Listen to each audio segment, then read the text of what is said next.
this is the lag pipe apparatus. In this apparatus, what we do is we find out what is the thermal conductivity of composite cylinders. Okay,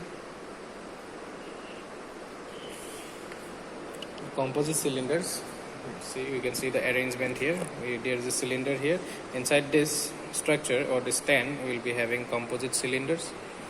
Okay, and between each and every cylinder there will be insulating materials. Okay, I'll explain the apparatus a little bit in details. This apparatus consists of 3 concentric pipes mounted on one suitable stand. Okay, the inside of the pipe consists of a heater.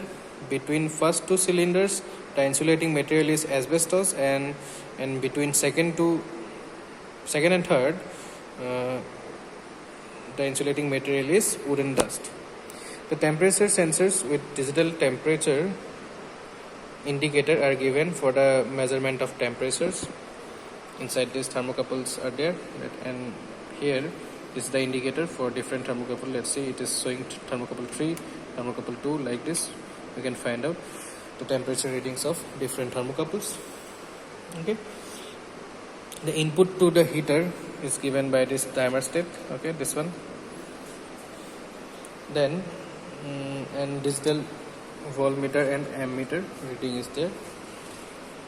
Okay, so now for a procedure to start the experiment, we have to ensure this everything is set to 0. This thermostat, this knob and mains and everything is set to 0.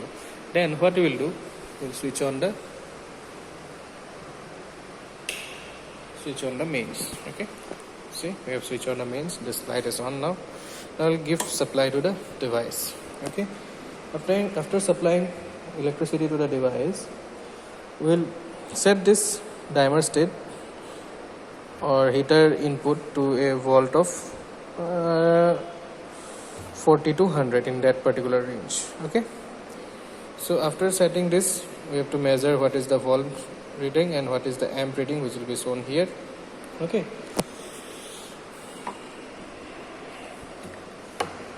then we have to wait for 1.5 hours to take the readings of this temperature and everything at steady state condition. That means after 1.5 hours, we'll take the first reading of this different thermocouples. Okay, 1, 2, then 3, like this.